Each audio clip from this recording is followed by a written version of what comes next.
Hello नमस्कार दोस्तों, मैं मयंक तोमर आप सभी का मार्स एकेडमी यूट्यूब चैनल पर स्वागत करता हूं। कैसे हैं आप सब लोग? बढ़िया होंगे, ज़बरदस्त। तो जैसे हमारा पूरा रीजनिंग का पूरा पार्ट चल रहा है, तो उसमें ब्लड रिलेशन हमने कल स्टार्ट कर दिया था और उसका सेकंड पार्ट है वो होगा, और आज इसको हम बहुत अच्छे से कंप्लीट करेंगे। और अगर आपको ऐसा लगता है कि जो मैं आपको पढ़ा रहा हूँ आपको अच्छे से समझ में आ रहा है, तो एक बार लाइक का बटन जरूर दबाइएगा, चैनल को सब्सक्राइब कीजिएगा। हम जैसे अपना चैनल ऑब्जर्व करते हैं तो लगभग 40% ऐसे स्टूडेंट्स हैं जो हमारे सब्सक्राइबर नहीं हैं, लेकिन हमारी वीडियो देखते हैं। तो आप लोगों से भाई रिक्वेस्ट है, प्लीज़ ऐसा ना करें, चैनल को सब्सक्राइब जरूर कर लें ताकि हमें भी थोड़ा सा मोटिवेशन मिलता है। ठीक है, चलिए। तो कल हमने क्वेश्चन नंबर 8 तक किए थे, आज हमारा क्वेश्चन नंबर 9 से स्टार्ट होगा और कॉपी पेन लेके सभी बैठेंगे और अच्छे से इन क्वेश्चन को आप करना स्टार्ट कर देंगे। ठीक है, चलिए। तो बात करते हैं क्वेश्चन नंबर 9 की। ए इज़ द पैटर्नल अंकल। मैंने आपको बताया था पैटर्नल अंकल मतलब होता है पापा की साइड से जो रिश्ता बनता है वो होता है। तो A is the paternal uncle of B. A जो है बी का चाचा है। जो ए है वो चाचा है यानी कि मेल होगा, और चाचा है तो किसका? बी का, तो यानी कि बी के पापा का भाई होगा, तो वो पैटर्नल अंकल होगा। तो हु लगा है तो बी की बात करेगा। जहाँ पे हु लगा रहता है उससे पहले जो आदमी होता है उसकी बात करता है। B is the daughter of C. जो बी है वो सी की पुत्री है। B is the daughter of C लिखा हुआ है, जो सी की बेटी है। तो बी जो है बेटी है और ये बेटी किसकी है? सी की। तो सी यहाँ भी आ सकता है, सी यहाँ भी आ सकता है, दोनों में से कोई जगह भी हो सकती है, अभी हमें नहीं पता है। बी आगे लिखा है and C is the daughter in law of P. और जो सी है वो डॉटर इन लॉ है किसकी? पी की। जो सी है वो पी की बहू है। तो इसका मतलब कंफर्म हो गया, सी जो है डॉटर इन लॉ है, तो यानी कि सी जो है यहाँ आएगी, सी डॉटर इन लॉ हो जाएगी। डॉटर इन लॉ हो जाएगी पी की, तो यानी कि पी का रिलेशन यहाँ बनने वाला है। बोलो बात समझ में आई या नहीं आई? ठीक है ना, क्योंकि पी का कोई पुत्र होगा, जो उसका वाइफ होगा वो उसका क्या होगी? डॉटर इन लॉ होगी। ठीक है ना। और यहाँ पे साफ साफ एक बात और कही गई प्यारे बच्चों, क्या? जो सी की बेटी, देखो सी की बेटी बन गई बी। ठीक है, तो बस इतना ही कहा गया है क्वेश्चन में। तो पूछा है how is A related to P. तो ए का संबंध पी के साथ क्या? तो ए तो इसका क्या लगेगा? सन लगेगा। ए हमेशा पी का क्या लगेगा? सन। चाहे पी का जेंडर आपको पता हो चाहे ना पता हो, तो ए इसका पुत्र होगा, तो ऑप्शन नंबर ए इसका बिल्कुल सही आंसर होगा। तो आप लोग देख रहे हैं जैसे आपने कंसेप्ट सीखा है, तो उसी के हिसाब से आपने क्वेश्चंस को बहुत आप आराम से कर पा रहे होंगे। ठीक है, चलिए क्वेश्चन नंबर 10 की ओर बढ़ेंगे। लिखा हुआ है पीज फादर इज क्यू सन। जो पी का पिता है वो क्यू का पुत्र है। जो पी का पिता है वो क्यू का पुत्र है। ऐसे जो पी का पिता है वो क्यू का पुत्र है। लैंग्वेज देख रहे हो, लैंग्वेज कितनी जबरदस्त है। तो P's father is Q's son. आगे लिखा हुआ है M is the paternal uncle of P. जो एम है वो पी का चाचा है। जो एम है वो पी का चाचा, तो पी का चाचा यानी पी के पापा का भाई जो होगा वो इसका चाचा लगेगा, वो होगा एम। तो एम जो है वो पी का चाचा है। आगे लिखा हुआ है M is the paternal uncle of P and N is the brother of Q. जो एन है वो क्यू का भाई है, ये रहा क्यू, तो क्यू का भाई है एन, ये रहा क्यू का भाई बना दिया हमने एन। तो पूछा है how is N related to N M. तो एन का एम के साथ संबंध है। तो आप देख पाओगे जो एन है एम, अगर हम इसको अपनी भाषा में बोलें तो जो एन है ये इसका लगेगा अंकल। क्या लगेगा? इसका अंकल लगेगा। तो ऑप्शन देखेंगे तो ऑप्शन के हिसाब से तो क्या पूछा वैसे, how is N related to M. N का एम के साथ संबंध तो भाई क्या लगेगा? नन ऑफ दीज, यानी कि चाचा लगने वाला है। तो दोबारा से एक बार देख लेते हैं, कुछ गलती तो नहीं हुई है। क्या लिखा हुआ था?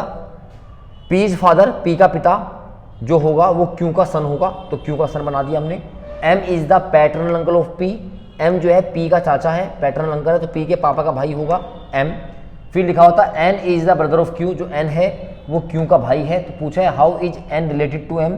तो एन तो इसका देखो मामा भी हो सकता है और इसका चाचा भी हो सकता है, तो आंसर होगा नन ऑफ दीज। तो डेटा इनएडुकेट नहीं है इसका आंसर होगा, क्योंकि डेटा आपके पास पूरा है, एन का जेंडर आपको पता है। तो ऑप्शन नंबर ई इसका एग्जैक्ट आंसर होगा। चलिए नेक्स्ट क्वेश्चन को देखेंगे। तो बहुत अच्छी लैंग्वेज है, सारे क्वेश्चन आपसे एग्जाम में पूछे गए हैं। तो जिन लोगों ने एक बार लाइक नहीं किया है प्लीज़ लाइक जरूर कर दें और कमेंट जरूर किया करें भाई, ठीक है ना। चलिए Q is the brother of R. जो क्यू है, Q is the brother of are.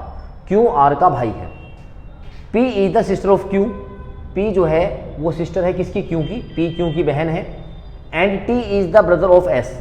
T is the brother of S. T और एस मेरे पास नहीं है तो मैं यहाँ बना देता हूँ। टी जो है वो भाई है किसका? एस का। और S is the daughter of R. जो एस है ये पुत्री है आर की, तो आर आपको यहाँ मिल गया है ना। तो आर की के दो बच्चे हो गए एस, एस इसकी पुत्री थी और टी इसका भाई था। बात समझ में आ रही है बिल्कुल एकदम।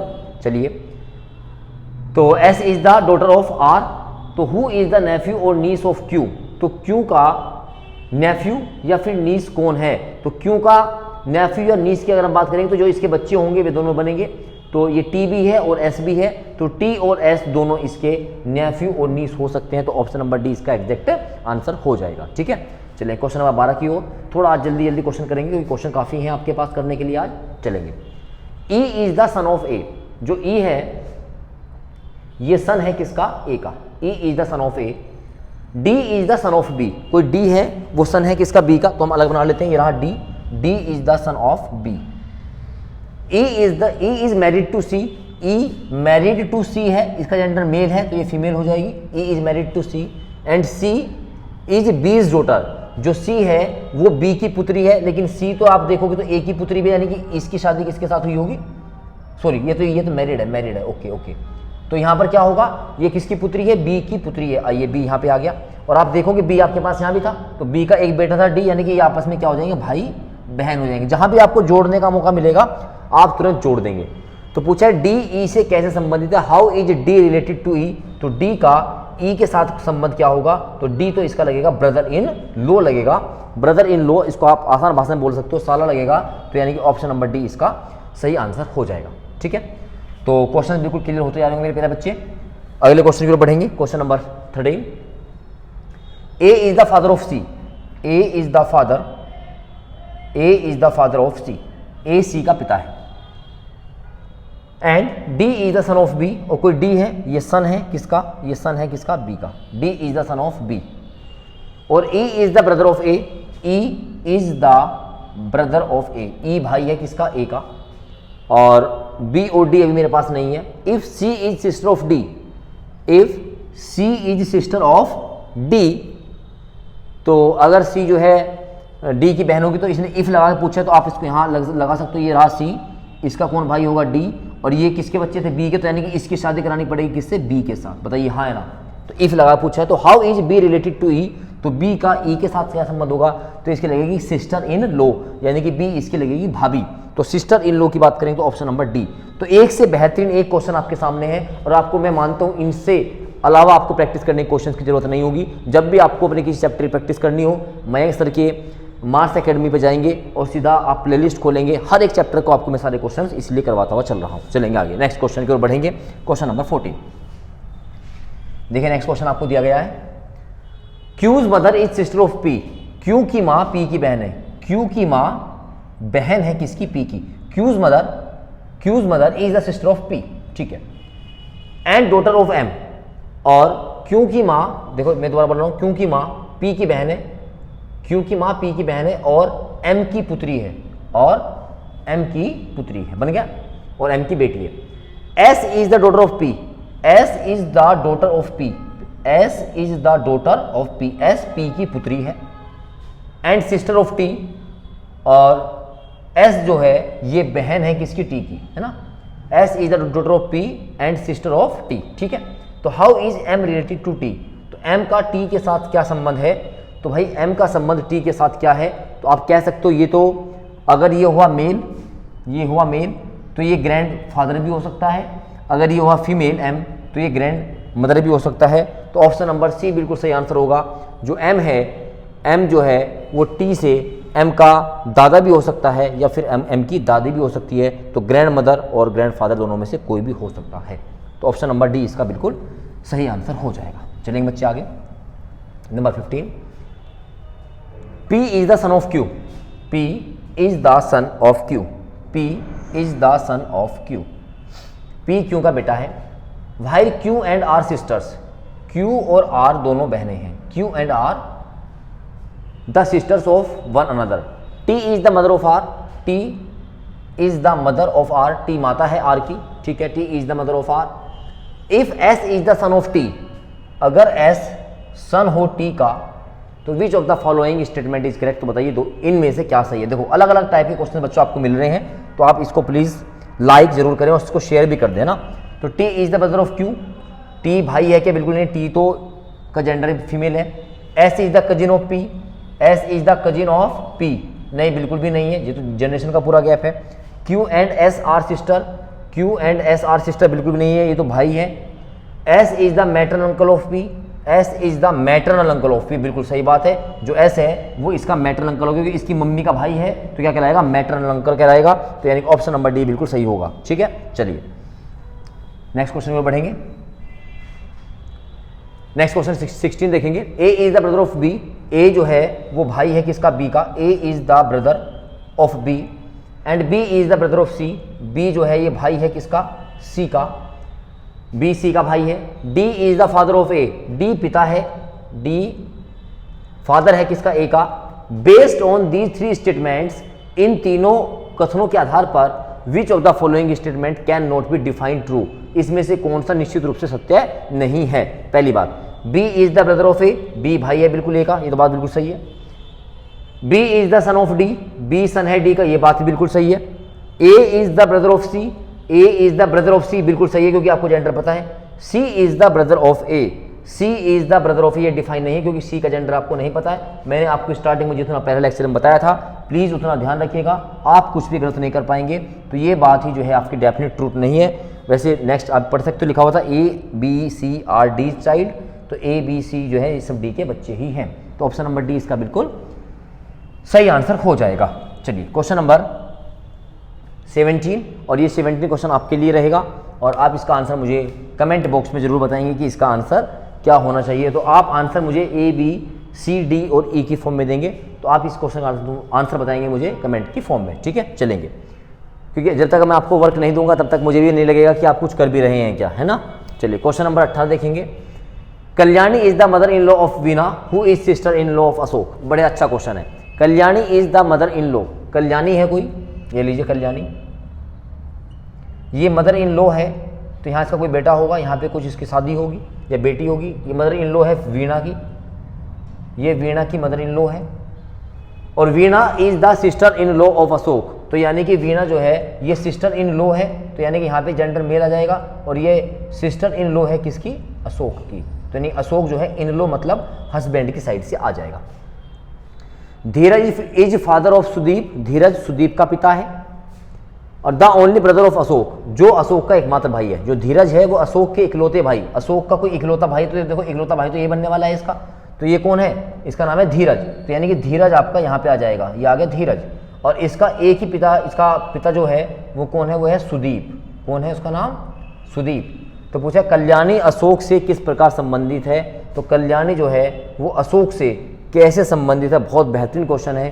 तो कल्याणी जो अशोक की, कल्याणी तो मदर लगने वाली है, मम्मी लगने वाली है, और यहाँ पर ऐसा कोई ऑप्शन नहीं है। कितना बेहतरीन क्वेश्चन बनाया है। कल्याणी जो है वो लगेगी mother in law of, sorry mother of Ashok, ठीक है ना। और बहुत सारे बच्चे इस ऑप्शन के साथ जाते हुए डरते हैं, लेकिन ये ऑप्शन बनाया गया है, ये आपके लिए ही बनाया गया है। ठीक है, चलेंगे आगे, चलिएगा नेक्स्ट क्वेश्चन की ओर। भाई कंप्यूटर यहाँ ठीक है तो ना, देखना एक बार, दिखाई जाएगा कहाँ तक आ रहा है, नहीं आ रहा, चलो कोई बात, इधर कर देते हैं। चलिए देखेंगे, ये स्टेटमेंट दिए गए हैं, बड़ा क्वेश्चन है काफ़ी, क्योंकि दिक्कत बेटा हिंदी इंग्लिश में एक साथ हमें आ जाती है, दिक्कत ही आती है। चलो, there are 8 member in family of generation, परिवार में 8 सदस्य हैं, जिसमें से 2 विवाहित जोड़े हैं और 3 पीढ़ियाँ हैं। इसमें 3 पुरुष हैं, केवल 3 पुरुष सदस्य दिए गए हैं, ओनली 3%, ठीक है ना, लिखा हुआ है 2 married couple and only 3% are male. चलो, तो पहला इंफॉर्मेशन क्या है, D is daughter of F, D जो है वो एफ की पुत्री है। आओ बनाते हैं, कहाँ बनाया जाए, यहाँ दिखाई दे रहा है ऊपर, देखो एक बार, ये वो लाइट तो नहीं आ रही है यहाँ तक, ठीक है। तो लिखा हुआ है D is the daughter of A, D जो है पुत्री है किसकी, ए की पुत्री है ना, D is the daughter of A. चलेंगे, sorry D is the daughter of F, D is the daughter of F, D जो है एफ की पुत्री है, ठीक है। इसके बाद क्या लिखा हुआ है, ए इज अनमैरिड, ए जो है वो अनमैरिड है, यानी कि ए की शादी नहीं हुई है। F has only 2 children, F के 2 बच्चे हैं, तो एक तो ये हो गया, तो एक कहीं और होगा, एफ के 2 बच्चे हैं। D is the mother of G, D जो है वो माता है जी की, तो इसको बना लेते हैं D is the mother of G, अलग से बना देते हैं, D is the mother of G. And A is brother of B, जो ए है वो भाई है बी का, A is the brother of B, A B का भाई है। एंड सन ऑफ एस, और ये एस का पुत्र है ना। B is brother in law of C, B जो है, बी ब्रदर इन लॉ है किसका, सी का, चलो आगे क्या लिखा है, G is the brother of H, और G is the brother of H. ये आपके पास कुछ इन्फॉर्मेशन है, आओ इसको बनाते हैं, देखिए एक बार। तो डी को आप यहाँ पे जोड़िएगा, तो डी के 2 बच्चे हो गए यहाँ पे, ये रहा, एक तो जी रहा, जी लड़का है, और ये रहा एच। डी और एच यहाँ पे आ गया आपके पास, कोई दिक्कत नहीं है। अब परिवार में 2 मैरिड कपल हैं, कितने मैरिड कपल हैं, 2। तो जाहिर सी बात है एक मैरिड कपल तो यहाँ बनने वाला होगा और एक मैरिड कपल यहाँ बनने वाला होगा, बताइए हाँ है ना। चलो आओ देखते हैं वैसे कहाँ से क्या क्या जुड़ने वाली बातें, देख लेते हैं एक बार फिर भी। तो हमने 2 स्टेटमेंट छोड़ा, एक तो क्या छोड़ा था, B is brother in law of C. ये जो बी है ये ब्रदर इन लॉ है किसका, सी का ब्रदर इन लॉ है। तो ये ऐसे बन सकता है क्या, ऐसे बन सकता है, बी ब्रदर इन लॉ है सी का, ठीक है। और एक स्टेटमेंट हमारे पास और था, क्या था, ए इज अनमैरिड। अच्छा ए तो अनमैरिड है, चलो बहुत अच्छी बात है। जब ए अनमैरिड होगा तो बी को ब्रदर इन लॉ बनाना है किसका, सी का। तो भाई कैसे बना सकते हैं, तो फिर इसको बनाया जाएगा ऐसे, 1 मिनट रुक जाओ, क्वेश्चन में कुछ रह गया। 3 पीढ़ियाँ आ गई, बिल्कुल 3 पीढ़ियाँ आ गई, 8 सदस्य हैं, 1 2 3 4 5 6 7, एक व्यक्ति रहा है, उसको देखेंगे 8 कौन सा बाकी रह गया। और पहले इसमें 2 विवाहित जोड़े हैं और केवल 3 पुरुष हैं, केवल 3 ही पुरुष हैं। चलिए डी एफ की बेटी हो गई, डी बेटी हो गई एफ की, चलेंगे। ए अविवाहित है, ए की शादी नहीं हो रखी है। एफ के केवल 2 बच्चे हैं, एफ के केवल 2 बच्चे होंगे, ठीक है आ जाएगा। तो एफ के 2 बच्चे होंगे तो जाहिर सी बात है एक मैरिड कपल यहाँ बनने वाला है। एफ के केवल 2 बच्चे हैं। आगे डी जी की माता है, डी जी की माता बन गई। ए बी का भाई है, ए भाई बना बी का, और ए अनमैरिड है। और एफ के 2 बच्चे हो गए, एफ के 2 बच्चे हो ही गए थे, डी जी की माँ हो गई, ए बी का भाई हो गया, और एस का बेटा है ना, और ये एस का बेटा हो गया, ठीक है। और बी जो है सी का बहनोई है ना, ब्रदर इन लॉ है, और जी एच का भाई है। चलो ठीक है, तो हमारे पास एक स्टेटमेंट आपको और अरेंज करना है जहाँ पे लिखा हुआ है क्या, ये वाला, B is brother in law of C. B जो है ये ब्रदर इन लॉ है किसका, सी का। तो भाई इसको ब्रदर इन लॉ बनाओ। ये ब्रदर इन लॉ कैसे बन सकता है, ये ब्रदर इन लॉ 2 तरीके से बन सकता है। ये तो इसकी शादी हो जाती तो उसका ब्रदर इन लॉ बन जाता, लेकिन यहाँ ऐसा नहीं है। तो यहाँ पर एक काम, इसको ब्रदर इन लॉ बनाने के लिए क्या करना पड़ेगा कि यहाँ पर कोई एक व्यक्ति आ जाए, है ना, और इसकी शादी करवा दो इससे, ठीक है ना। तो ये इसका ब्रदर इन लॉ बन सकता है, बताओ हाँ है ना, बिल्कुल बन सकता है ना। चलो देखिए, क्योंकि ए था अनमैरिड, तो भाई अब जोड़ना पड़ेगा मामला हमें कुछ गंभीर। तो चलो यहाँ पर अगर हम इसकी शादी करा देते हैं एस से, लेकिन एस से वो शादी नहीं होगी इसकी ना, कुछ तो गड़बड़ हो गई है। कोई आदमी भी बाकी है, आदमी का नाम भी नहीं दे रखी है इसने हमें, चूँकि डी आ गया, एफ आ गया, ए आ गया, डी आ गया, जी आ गया, ए भी आ गया, बी भी आ गया, एस भी आ गया, ऐसा आ गया, सी बाकी रह गया ना, ठीक है। तो यहाँ पर हमें रखना पड़ेगा सी, क्या रखना पड़ेगा, सी। तो 1 2 3 4 5 6 7 8, चलो ठीक है। तो क्या किया जाए, B is the brother in law of C और G is the brother of H. तो क्या किया जाए भाई इसमें, अगर हम जोड़ें इसको तो हम इसकी शादी करवा दें यहाँ पे सी से, इसकी शादी करवा दें किससे, सी से, मेल बना के, ठीक है। और यहाँ पर हम, लेकिन इसके तो दो ही बच्चे हैं, प्रॉब्लम ये आ जाएगी। कोई बात नहीं, 2 बच्चे हैं तो क्या हो सकता है यहाँ पे हम बना दें एक एस, क्या बना दें एस, लेकिन एस बनाएंगे तो यहाँ पर बात नहीं बन पाएगी। 2 2 4 1 5 6 7 8, कुछ क्वेश्चन में मिस्टेक लग रही है। चलो इसको आप मुझे करके बताना, मुझे क्वेश्चन में थोड़ी सी गलती लग रही है, आप मुझे इसको करके बताएंगे तो, या मैं इसको दोबारा फिर आपको देख के बताऊंगा, ठीक है। चलो आगे बढ़ो, इसी से क्वेश्चन रिलेटेड थे 5, चलो खैर इसको हम करेंगे, कोई दिक्कत नहीं है। देखिएगा अब ये आपके पास आ गई इक्वेशन बेस्ड क्वेश्चन, है ना, क्या आ गए हैं, इक्वेशन बेस्ड क्वेश्चन आ गए। तो यहाँ पर देखो क्या लिखा है, यहाँ पे आपको सिंबल दिए जाएंगे प्लस, ए प्लस बी का मतलब है A is the father of B, minus का मतलब दे दिया ए वाइफ है बी की, ए मल्टीप्लाई बी का मतलब दिया है ब्रदर है। यानी कि आपको अब लैंग्वेज डायरेक्टली नहीं दी जा रही है, आपको सिर्फ और सिर्फ ऐसे बताया जा रहा है ए डिवाइड बी का मतलब होगा ए जो है वो बी की बेटी है। चलो, तो इसमें आपको क्वेश्चन करने पड़ेंगे। चलेंगे देखेंगे क्वेश्चन कैसे हैं। अब आपको पूछा है यदि ये ऐसा है, P, मैं लिखता हूं उसको P divide R plus S plus Q, अगर ऐसा है तो बताइए क्या सही होगा। तो आपको यहाँ पे डायग्राम का जो इससे पहले इंफॉर्मेशन है वो देखनी पड़ेगी। क्या दिया गया था देखिएगा, यहाँ आपको दिया गया था डिवाइड का मतलब दिया गया था आपको A is the daughter of B, जो P है वो डॉटर है किसकी, R की। तो आपको यहाँ पे P रखना है, Q रखना है, इसका जो मतलब दिया गया है उसी के हिसाब से करना है। तो P is the daughter of R। अब R का रिलेशन बनाएंगे आप, S के साथ साइन होगा प्लस का, तो प्लस का मतलब क्या होगा, फादर। तो आप कहोगे R is the father of S, और S का संबंध बनाएंगे आप Q के साथ, है ना। S का संबंध क्या बनाएंगे आप, Q के साथ, साइन होगा प्लस का मतलब क्या था, पिता, तो यानी कि S is the father of Q। S is the father of Q, मतलब जो आपको मतलब दिए गए, जैसे यहाँ पे प्लस का मतलब फादर दिया गया है, तो आपको ये इसी हिसाब से कन्वर्ट करने हैं। माइनस का मतलब क्या दिया गया है, वाइफ, मल्टीप्लाई का मतलब दिया गया है ब्रदर, और डिवाइड का मतलब दिया गया है डॉटर, ठीक है ना। चलो खैर, तो अब ऐसे आपको आंसर इसके बताने हैं। चलो इसका आंसर देखते हैं पहले वाले क्वेश्चन का, इसका जो था तो क्या था इसमें सही। तो P is the daughter of Q, P is the daughter of Q, नहीं बिल्कुल सही नहीं है। Q is the aunt of P, Q is the aunt of P, तो हो ही नहीं सकता। P is the aunt of Q, हाँ ये सही है, P is the aunt of Q, तो ऑप्शन नंबर सी इसका बिल्कुल सही आंसर हो जाएगा, ठीक है ना। चलिए नेक्स्ट क्वेश्चन देखेंगे। यहाँ पे लिखा हुआ है इसमें से कौन सा सही है कौन सा गलत है। तो P minus R plus Q, तो माइनस का मतलब था वाइफ, तो P is the wife of R, और R का संबंध लेकर रखेंगे के प्लस के बाद Q, तो यानी कि लिखेंगे R is the father of Q, तो R जो है Q का पिता है। तो कौन सी बात सही है, तो P is the mother of Q, बिल्कुल यही बात सही है, क्योंकि ये इनका बेटा है, तो P जो है इसकी मम्मी हो जाएगी, ठीक है। तो यानी कि ये इक्वेशन में आपको जो दिया गया है वही आपको करना है। P गुणा R माइनस Q, तो मल्टीप्लाई का मतलब था ब्रदर, तो क्या होगा, P जो है वो भाई है किसका, R का, और R डिवाइड का मतलब क्या था, डॉटर, तो R जो है पुत्री है किसकी, Q की। तो P is the uncle of R, बिल्कुल नहीं है। P is the father of Q, हो ही नहीं सकता। P is the brother of Q, नहीं हो सकता। P is the son of Q, P जो है Q का पुत्र है, तो ऑप्शन नंबर डी इसका बिल्कुल सही आंसर हो जाएगा, ठीक है। चलेंगे आगे, नेक्स्ट क्वेश्चन को देखिएगा।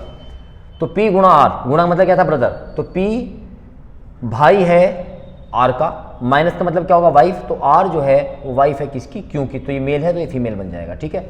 तो P is the brother in law of Q, बिल्कुल सही बात है, Q का ब्रदर इन लॉ कौन है, P है, तो ऑप्शन नंबर ए इसका बिल्कुल सही आंसर बन जाएगा। चलेंगे एक क्वेश्चन और रिलेटेड है इससे।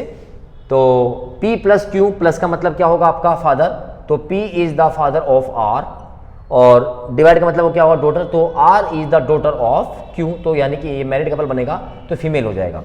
तो P is the brother of Q, तो P is the brother of Q, नहीं तो हस्बैंड है। P इज द सन, नहीं सन नहीं है। P is the husband of Q, तो P तो इसका क्या होगा, हस्बैंड होगा। तो आई थिंक जो आपके पास ये इक्वेशन थी ये आपको समझ में अच्छे से आई होंगी, ठीक है। नेक्स्ट क्वेश्चन देखेंगे।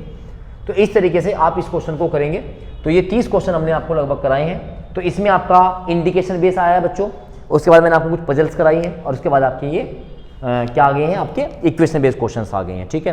तो आई थिंक ये चैप्टर बहुत अच्छे से आपको समझ में आया होगा। जो क्वेश्चन हमारा रह गए उसको आप एक बार ट्राई जरूर कीजिएगा, उसको मैं भी आपको दोबारा से कराऊंगा अगर कोई दिक्कत होगी तो क्वेश्चन में।